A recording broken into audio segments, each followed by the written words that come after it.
chicos? Buenos días, bienvenidos a su clase de cálculo del día de hoy.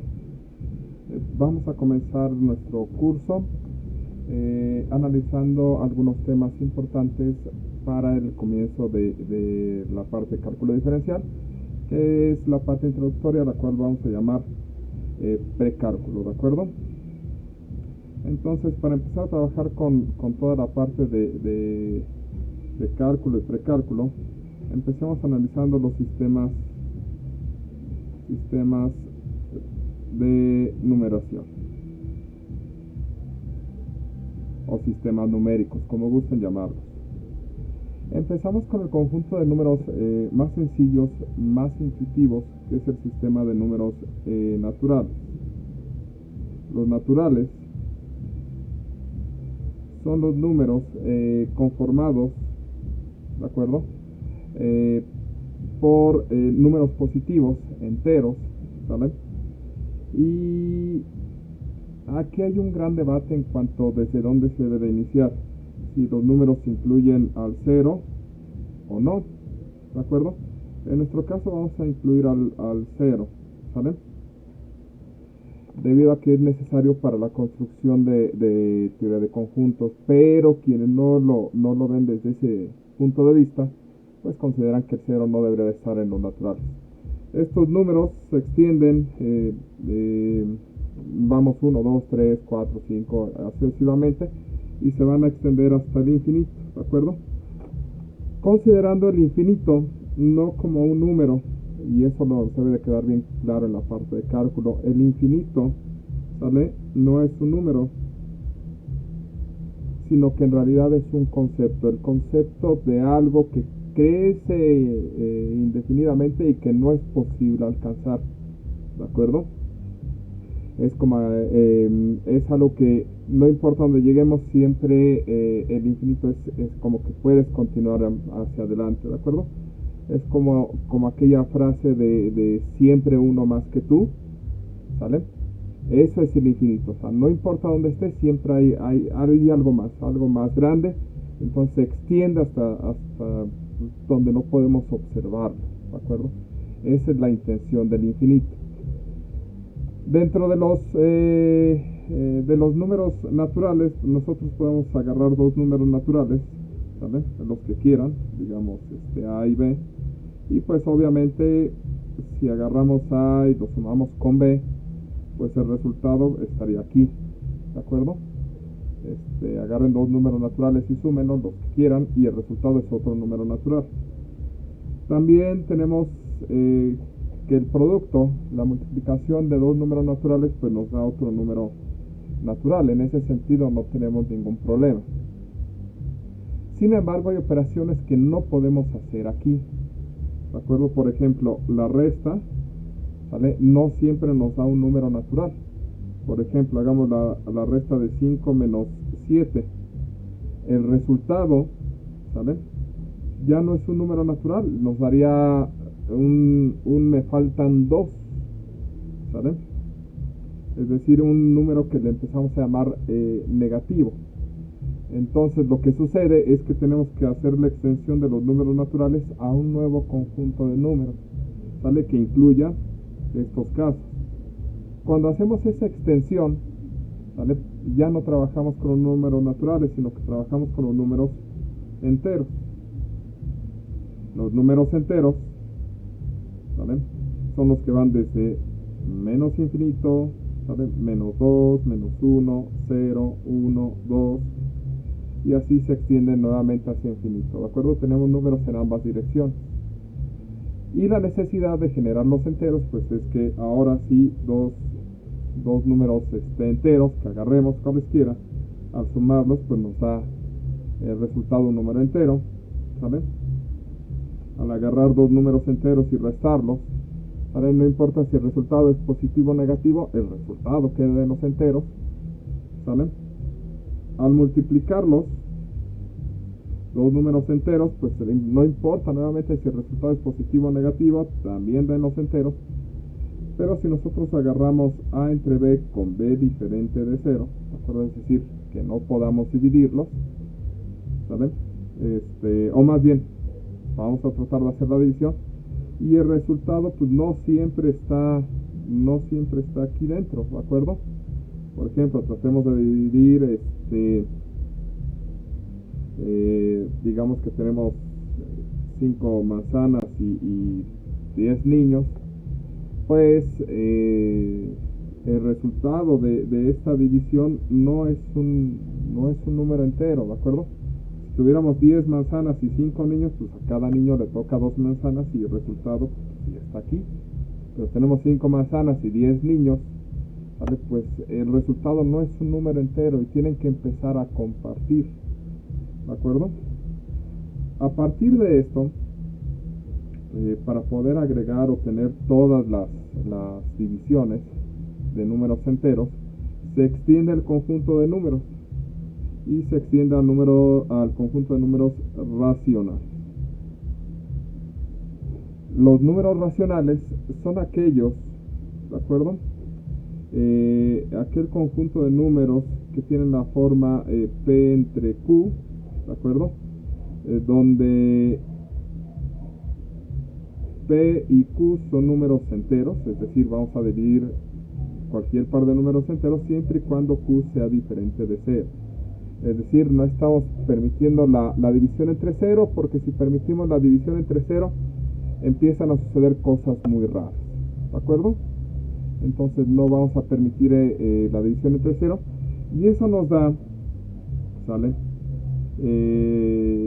El término en matemáticas se le llama la cerradura de operaciones, ¿de acuerdo? Porque ya cualquier suma de números, ¿sale? Si ustedes agarran cualquier P y cualquier Q dentro de los racionales y lo suman, pues el resultado está aquí, ¿de acuerdo? Está en los números racionales, ¿sale? También la resta, si ustedes agarran y restan cualquier número, ¿sale? Sea un natural, sea un entero, sea un racional, con otro racional o con otro elemento dentro de este conjunto, pues el resultado va a seguir estando aquí en este conjunto de números. Lo mismo sucede con la multiplicación, ¿sale? Nos enseñaron desde la primaria cómo sumar fracciones, y aunque no sean fracciones con enteros o con racionales, también a multiplicarlos. Entonces, pues esto también va a estar aquí. Y la división, pues obviamente la división de dos números racionales va a estar ahí. Le llamamos de diferentes horas, pero podemos calcularlo, ¿de acuerdo? Entonces, aquí tenemos que la suma, la resta, la multiplicación y la división, ¿sale? De dos números racionales, pues es un nuevo número racional. En realidad, dentro de matemáticas se considera que solamente existen dos operaciones, que son la suma y la multiplicación, y sus inversas, que son la resta y la división.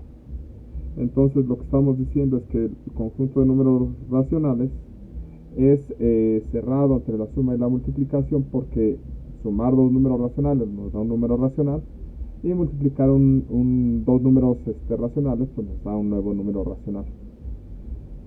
Hasta ahí todo bien, y podríamos quedarnos con ese conjunto de números, si no es que empiezan a aparecer un conjunto de números que no se pueden escribir como fracción, ¿sale?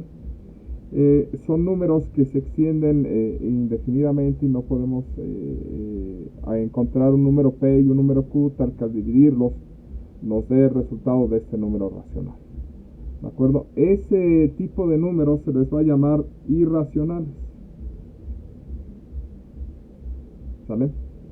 Y ese conjunto de números no se puede, o no hay manera de expresarlo de esta forma. Entonces, generalmente para denotarlo, pues se dan ejemplos de la existencia de esos números irracionales. Por suerte, pues ya conocemos algunos, ¿de acuerdo? Dentro del conjunto de números irracionales se encuentra pi y pues técnicamente sus múltiplos, ¿de acuerdo?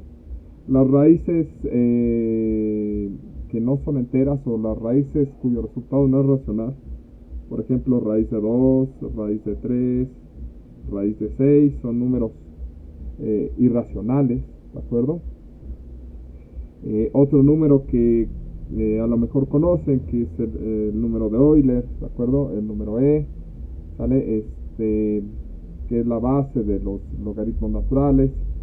Y de estos hay también una infinidad, ¿de acuerdo? ¿Sale?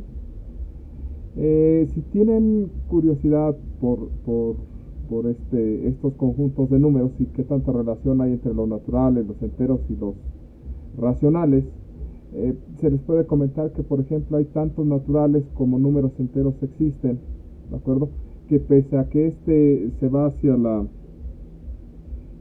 digamos, hacia la derecha y hacia la izquierda, cosa que no es correcto decirlo así, pero o sea, los enteros se extienden en infinito hacia ambos sentidos, pues no son más que los naturales. Hay forma de decir que la cantidad de números enteros es la misma que los naturales.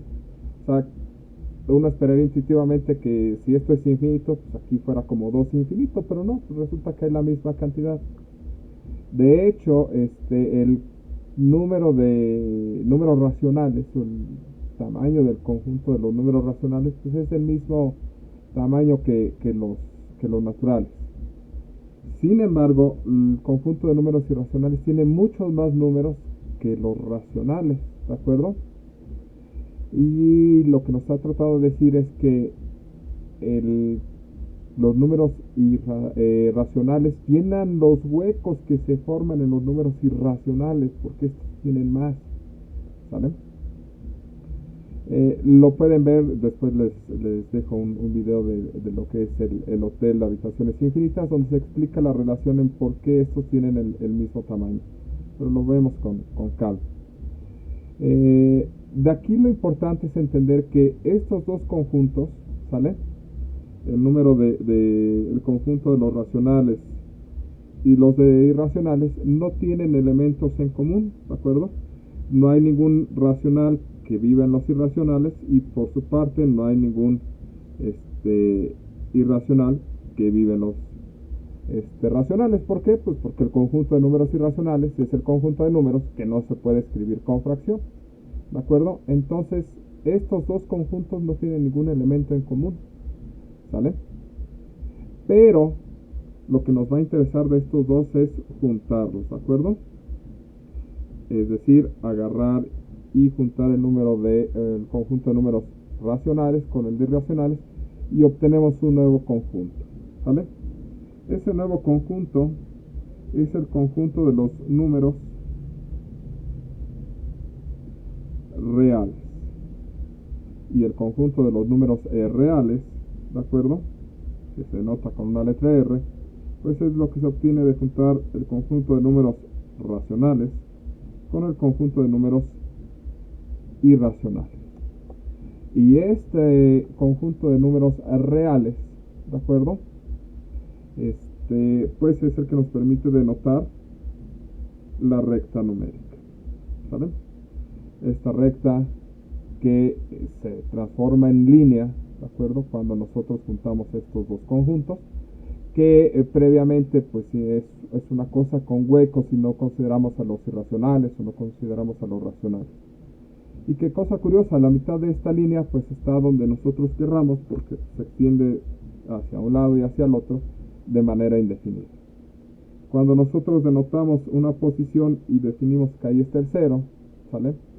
Por decir algún número, entonces estamos dando un lugar desde el donde empezar a observar la recta numérica, y después, por costumbre, se define que hacia la derecha se encuentran los números positivos, que eso es lo que hacemos en este sentido, numerarlo, y que hacia la izquierda se encuentran los números negativos, pero eso es solamente convención, ¿de acuerdo? Entonces este tipo de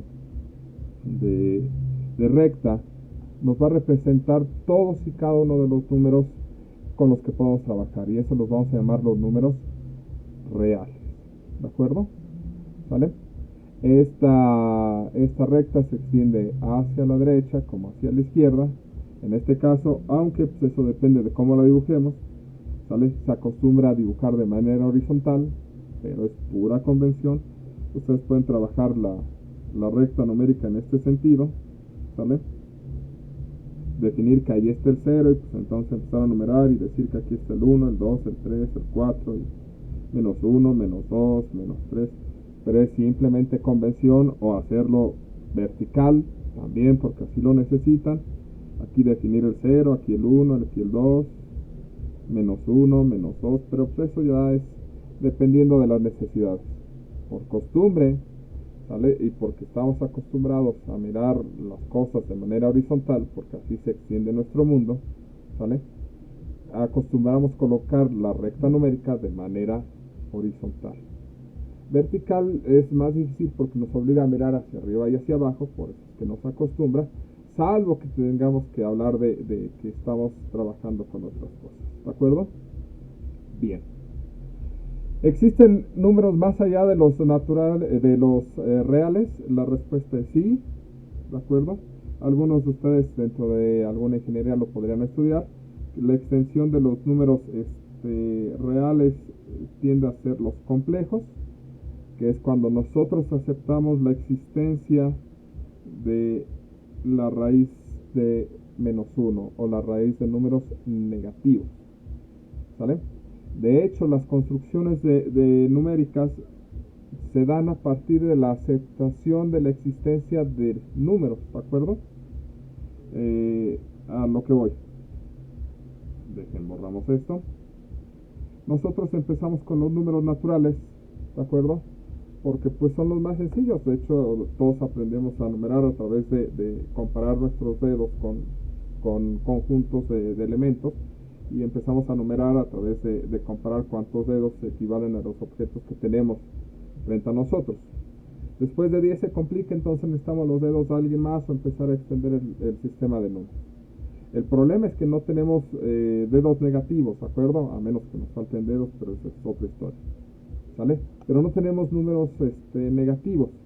Entonces tenemos dos opciones: o rechazamos la existencia de resultados negativos, o los aceptamos. Si rechazamos la existencia de números negativos, pues sobrevivimos solamente con los naturales. Si aceptamos la existencia de los negativos, pues obtenemos los enteros, ¿de acuerdo? Ahora, si nosotros trabajamos con los números enteros, pues tenemos que aceptar o rechazar la idea de las fracciones. Si rechazamos la idea de las fracciones, pues nos quedaríamos a vivir en los enteros. Si aceptamos las fracciones o los números racionales, pues extendemos el conjunto de números. Y si aceptamos o negamos la existencia de números que no se pueden escribir con fracción, ¿sale? Si los aceptamos, entonces hablamos del conjunto de números irracionales, y eso se transforma en los reales. Y de aquí, pues nuevamente estamos en un nuevo paradigma numérico, ¿de acuerdo? Y al momento de presentársenos este número, pues tenemos la opción de aceptarlo o rechazarlo.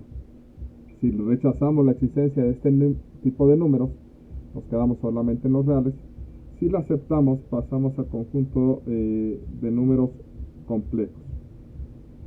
Para los alcances de nuestro curso, rechazamos la existencia de estos números. Por eso es que cuando hablemos de que sacamos las raíces de ecuaciones cuadráticas o demás, si el resultado es un número complejo, pues rechazamos la existencia y por lo tanto decimos que no hay solución, ¿vale? Más adelante algunos de ustedes estudiarán los números complejos y por lo tanto aceptarán la idea de la existencia de este tipo de números, ¿de acuerdo? Pero por el momento todos los resultados deben de ser números reales, y al menos en su examen hasta ahí nos vamos a quedar.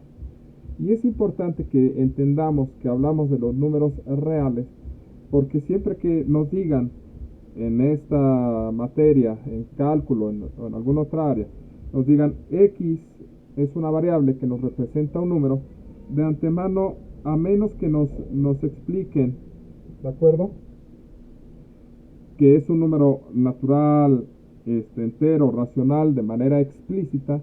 Si no nos dicen explícitamente que pertenece a alguno de estos conjuntos, y nada más nos comentan que es un número arbitrario, que es una variable, pues debemos entender que es un número real. Y al ser un número real le da la posibilidad de ser positivo, negativo, cero, racional o irracional, ¿de acuerdo? Y esto es importante porque este es el conjunto de números que vamos a aceptar y de ahí vamos a delimitar las cosas, ¿de acuerdo? Vamos a trabajar suponiendo que el conjunto de números que vamos a trabajar son los reales y después vamos a reducir las observaciones. ¿Sale? Ok. Y este conjunto de números, ¿por qué es necesario entender qué es la base? Porque después de esto, nosotros tenemos que definir algo que se llaman funciones. ¿Qué es una función? Aquí hay que irnos con mucha calma en el entendimiento de una función. Porque generalmente cuando les hablan de función piensan en estructuras que deben de ser completamente matemáticas y operaciones complejas y expresiones algebraicas raras y demás. En realidad el concepto de función es mucho más amplio, mucho más rico y nos enfrentamos a él todos los días en cosas que no lo parecerían, ¿de acuerdo? Para entender una función debemos de comprender que consideramos iniciar con dos conjuntos. Estos conjuntos pueden tener cualquier tipo de cosas dentro, ¿de acuerdo? Lo que pasa es que en general pues pensamos que uno de esos conjuntos son los reales y el segundo conjunto pues, es un conjunto de números reales. Pero supongamos que no tenemos números reales. Digamos que aquí tenemos un conjunto que contiene personitas, ¿de acuerdo? Aquí está una, dos, tres personas y pues, creo que nos da espacio para una cuarta persona. Ahí está. Este es un conjunto y digamos que tenemos aquí no sé, un cuadro, un triángulo, un círculo y una estrella. Ya ni me salió raro. ¿De acuerdo? Este es un conjunto, vamos a llamarlo el conjunto A. Este otro conjunto, vamos a llamarlo el conjunto B. Entonces, tenemos dos conjuntos y por lo tanto empezamos con esa parte de la función. ¿Sale? Tenemos dos conjuntos A y B y creamos un conjunto de relaciones. ¿Sale?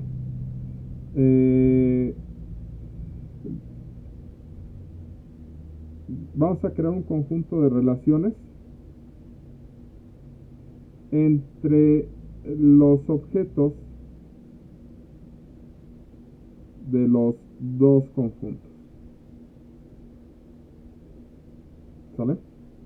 Es decir, vamos a crear relaciones entre las personitas de A y los símbolos geométricos del conjunto B. ¿Sale? Eso es definir, o bueno, eso es empezar a crear relaciones, ¿de acuerdo? Este objeto va a estar relacionado con objetos acá. Este otro objeto va a estar relacionado con objetos acá. ¿Sale? Esto va a estar relacionado acá. ¿De acuerdo? Entonces, tenemos un conjunto de relaciones entre los dos conjuntos de tal manera que a cada elemento de A le corresponde un único elemento en B. ¿De acuerdo? Es decir, esto, ¿de acuerdo? Estamos creando una relación entre este monito y este cuadrado.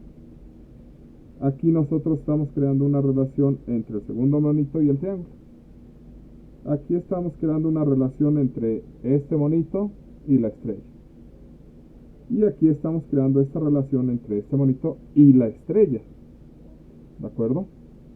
Y algunos dirán, bueno, pues estos dos están llegando a la misma estrella. Sí, pero cada uno de estos solamente tiene una relación con un elemento dentro del conjunto B. ¿De acuerdo? No importa que dos vayan a la misma. Simplemente que de esta cosa no salga una segunda línea. ¿De acuerdo? Es decir, esta cosa está relacionada con dos elementos. Entonces, como esto ya no se cumple, esto ya no será una función. Ahora, ¿qué es la función? La función no es ni el conjunto A ni el conjunto B. Es el conjunto de flechas. Eso es la función. ¿De acuerdo? Entendámoslo en este sentido. Ahora, pues lo que estaríamos haciendo es tener una recta real, ¿sale? Digamos que esta sería nuestra recta real A y tendríamos otra recta real B. Pues nuestra función es cómo este numerito se relaciona con un numerito del otro conjunto y eso nos da un punto.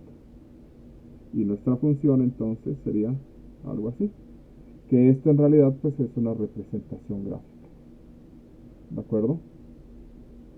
Ahora, ¿por qué necesitamos que la relación de tomar elementos del conjunto A sea única hacia el conjunto B? Porque supongamos que nosotros estamos representando algún fenómeno en la naturaleza. Nosotros queremos que si metemos condiciones iniciales iguales, pues el resultado sea el mismo, ¿de acuerdo? Y no que nos dé diferentes resultados. Es decir, lanzar un dado en principio no es una función, porque lanzar un dado al no tener certeza de cuál va a ser el resultado que voy a obtener, ¿sale? No me está dando una relación de unicidad. En cambio, pues hacer un licuado, ¿sale? Sí es una función, porque tienes tu licuadora. Yo no sé dibujar licuadoras, pero imagínense que esto es una licuadora, ¿de acuerdo? Si tú agarras y metes, digamos que esto es un plátano, ¿vale? Tú agarras y avientas un plátano, avientas leche y avientas azúcar, ¿sale?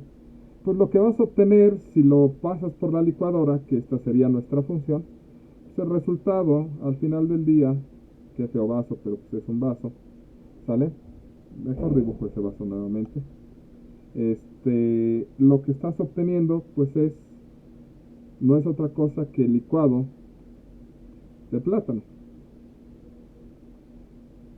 No es como que avientes un plátano y obtengas licuado de chocolate o licuado de fresa, ¿de acuerdo? No es como si avientas en lugar de ponerle leche le pongas agua y obtienes algo que tenía leche. O sea, no es un licuado de leche, se vuelve jugo de plátano, que sería medio raro. Pero lo que voy es, si tú metes el mismo tipo de ingredientes, ¿sale? Vas a obtener el mismo licuado. No cada vez que hagas metas los mismos ingredientes vas a obtener un licuado diferente. O sea, un día licuado de plátano y al otro día licuado de fresa y al otro día licuado de chocolate. Si tú metes estos ingredientes, el resultado va a ser el mismo tipo de licuado. Si tú le pones más azúcar, pues el licuado va a salir más dulce. Si tú le quitas el azúcar, pues vas a ver nada más con el dulzor que tenga el plátano, ¿de acuerdo?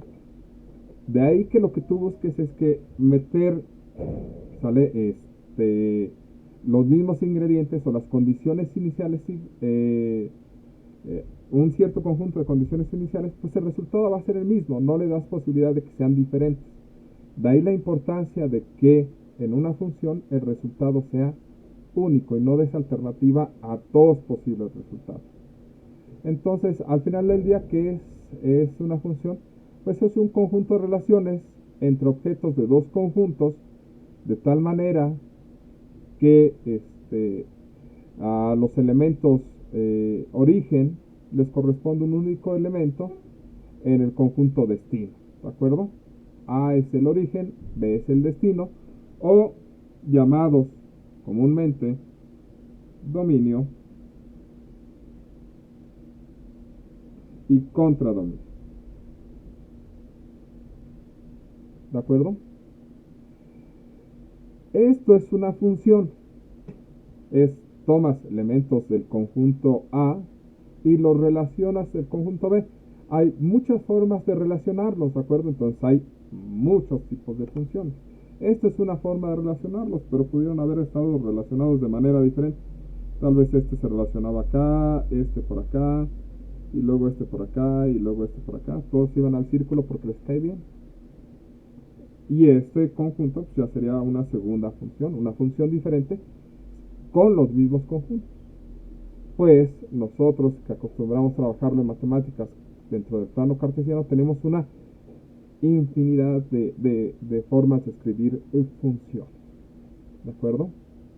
Pero lo que nos debemos de observar es que siempre el resultado de las funciones es único, ¿de acuerdo? Si la cosa tiene dos o más posibles resultados, pues ya no es una función, y ese tipo de cosas se llaman relaciones, ¿de acuerdo? Es decir, esta cosa en verde, cuando tuvimos esto y que este se iba para acá, pues ya no era una función y esa cosa se llamaba relación. ¿De acuerdo? De ahí la importancia de entender que cuando obtenemos más de dos resultados al meter las mismas condiciones, pues deja de ser de función porque ya no nos sirve, ¿de acuerdo? Cosas que también son funciones y que no estamos tan acostumbrados a trabajarlas, pues si ya revisaron cómo se construye su curve o su RFC, ese conjunto de reglas que les dice cómo obtener un curve o un RFC, pues es una función porque a cada persona le corresponde un único curve o un único RFC, ¿vale? Y son reglas verbales acerca de cómo lo construís a partir de la información básica que estás metiendo, ¿de acuerdo? Esas cosas son funciones. Desde el punto de vista del cálculo nos interesa hablar de funciones desde otras perspectivas, más que tengan que ver con reglas más matemáticas porque podemos analizarlas. Pero en general esas son las funciones, ¿de acuerdo? Nosotros en matemáticas, las funciones, podemos hablar desde su perspectiva de conjuntos, ¿de acuerdo? Como un conjunto de pares ordenados, ¿vale? Definimos F como el conjunto de 1,3, 7,5, ¿vale? 8,4, ¿de acuerdo? Y esto podría ser una función, ¿sale? En realidad aquí estamos hablando un poquito más de la gráfica de la función, pero lo que nos dice que la función, ¿sale? Al evaluarla en 1, pues nos da 3, la función al evaluarla en 7, pues nos da 5, y la función al evaluarla en 8, pues nos da 4, ¿de acuerdo? Donde aquí está el elemento del dominio y aquí está el elemento del contradominio. Y estamos hablando de sus pares ordenados, ¿de acuerdo? Acostumbramos más a hablarlo de manera en forma de expresión matemática, donde nosotros colocamos f de x igual a alguna expresión matemática, ¿vale? Que se llama regla de correspondencia, y se le llama regla de correspondencia porque al nosotros conocer un valor al conocer el valor de x en el dominio, ¿de acuerdo? Y sustituirlo en la regla de correspondencia, lo que obtenemos es un f de x, también llamado vulgarmente y, que no es correcto, pero se utiliza y como resultado, ¿sale? Ese resultado pues, es un elemento del contradominio, ¿de acuerdo? Y aquí pues podemos tener cualquier tipo de regla de correspondencia, por ejemplo, 2x cuadrada más 9 menos logaritmo natural de x, por ejemplo, ¿vale? Bueno, vamos a poner a la x. Pero las variables no siempre son así, pueden tener una regla de correspondencia del tipo grados Fahrenheit igual a 9 quintos de los grados centígrados más 32. Esta es una función, ¿sale? Donde en su dominio tienen grados centígrados, ¿sale? Y el resultado son grados Fahrenheit. Eso es una función. Y no necesariamente pues, tenemos x y y. Aquí los grados Fahrenheit son una función que depende del valor de los grados centígrados y que la regla de correspondencia es 9 quintos de los grados centígrados más 32. ¿Sale? Y es como se transforma grados centígrados en grados Fahrenheit. El dominio, ¿sale? Es el conjunto de valores que pueden tomar los grados centígrados. Y el contradominio pues, es el conjunto de valores que se puede tomar en los grados Fahrenheit. Y aquí es importante hablar de esa característica. El dominio y el contradominio, en principio, ¿sale? Son todos los reales, pero la realidad es que esto no siempre es cierto. La realidad es que el dominio es un subconjunto, ¿sale? De los reales, y el contradominio es un subconjunto de los reales. Subconjunto. Es decir, el dominio son todos los reales o un segmento más pequeño. Y el contradominio son todos los reales o un conjunto más pequeño. ¿De acuerdo? En particular, los grados centígrados, por sus necesidades físicas, que lo van a ver, pues empiezan en menos 273 grados y de ahí, y eso lo deben de resolver con su profesor de física, pues ahí creo que se extienden hasta infinito, creo, ¿de acuerdo? Eso sí lo resuelven en la parte de física. Es decir, el dominio no son todos los reales para esta regla de correspondencia. El dominio es un conjunto que va de como menos 273 hasta infinito, ¿de acuerdo? Y el contradominio, pues aquí sí habría que hacer las transformaciones porque pues, no estoy seguro, pero podemos encontrar cuál es el contradominio correspondiente, ¿de acuerdo? Y ese es gran parte del trabajo que se tiene que llevar a cabo, ¿de acuerdo? Poder calcular dominios y contradominios para decir cuáles son las características de nuestra función. Pero recapitulando entonces, ¿vale? Lo que tenemos es de las funciones, ¿de acuerdo? Podemos hablar de la gráfica de la función.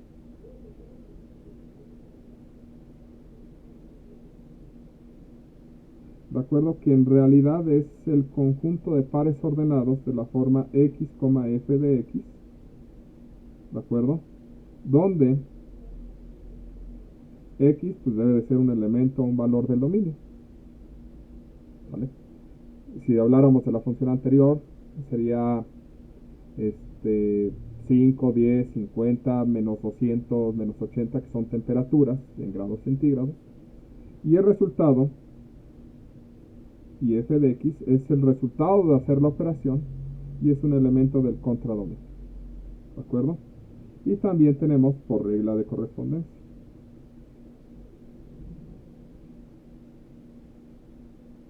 En el caso de la regla de correspondencia, lo que tenemos es f de x igual a alguna expresión que depende de x. ¿De acuerdo? Donde este valor es un elemento del dominio y la función, ¿sale? Es el resultado de sustituir este valor de x dentro de la regla de correspondencia. Si nosotros tomamos este conjunto de pares ordenados y lo trasladamos a un plano cartesiano, donde el eje horizontal nos representa al dominio y el eje vertical nos representa al contradominio, ¿sale? Pues lo que nosotros obtendríamos al graficar, digamos que por aquí anda el 32, ¿de acuerdo? ¿Sale? Debe ser una recta más o menos así, ¿sale? Esta recta que estamos graficando es la representación, ¿sale? Esta se le llama representación gráfica de la función. ¿De acuerdo? Y esta representación gráfica, pues, lo único que nos dice es si lo que tenemos cómo se ve nuestra función. Aquí es cómo se ve la función al colocar en un plano cartesiano este conjunto de pares ordenados. Esa es la función, ¿de acuerdo? Aquí empezaríamos con un puntito de aquí y aquí se extiende indefinidamente en principio, ¿de acuerdo? ¿Vale? Eso sería la representación gráfica de la función. Y nos interesan estas representaciones gráficas porque a través de la figura nosotros podemos saber si algo de inmediato es función o no es función. ¿Y cómo se ve eso? Pues por algo que se llama criterio de la línea vertical. Si nosotros tenemos un un plano cartesiano con una representación de una línea en él, ¿de acuerdo? ¿Sale? Digamos que tenemos algo así, ¿de acuerdo? Para saber si algo es función o no es función, pues simplemente con que tracemos una línea vertical, y si logramos cortar con una sola línea vertical la función en dos lados, pues esto ya no es función y esta cosa que tenemos aquí es una relación. Si nosotros trazamos una infinidad de líneas verticales y no encontramos dónde cortarla en dos o más puntos, pues entonces lo que estaremos encontrando es una función, ¿de acuerdo? Entonces este criterio nos permite identificar funciones. A través de las representaciones gráficas o de las reglas de correspondencia, nosotros podemos hacer el cálculo de lo que son dominios, ¿sale? Nos va a interesar el cálculo de dominios, ¿no? Dominios y contradominios. Pero para analizar dominio y contradominio, nosotros debemos entender las reglas de cómo se trabaja lo que son desigualdades. ¿Por qué nos interesa conocer el dominio? Porque lo que nosotros debemos de saber es qué conjunto de valores podemos sustituir en una regla de correspondencia.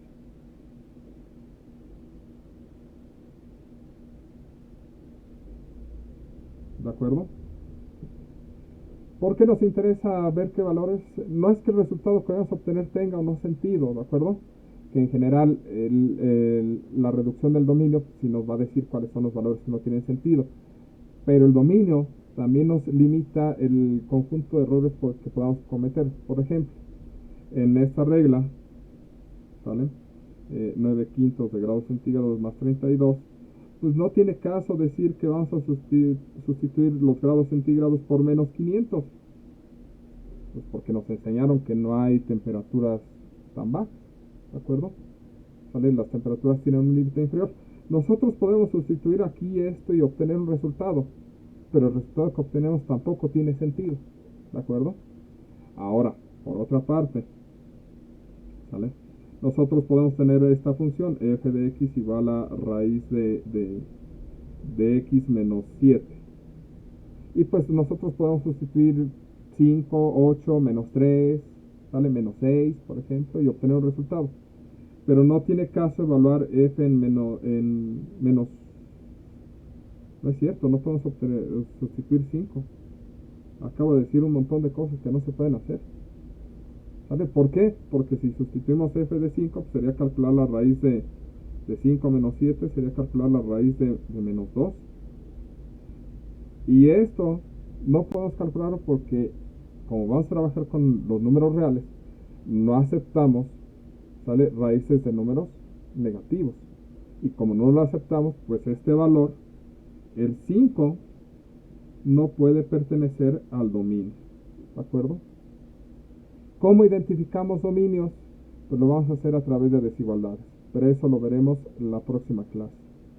Por el momento espero que hayamos tenido una buena introducción de dos cosas importantes. ¿Cuál es el conjunto de números que vamos a trabajar? Y otra cosa muy importante es qué es una función y qué esperamos de ella. ¿De acuerdo? Por el momento sería todo en esta clase. Nos vemos la próxima semana.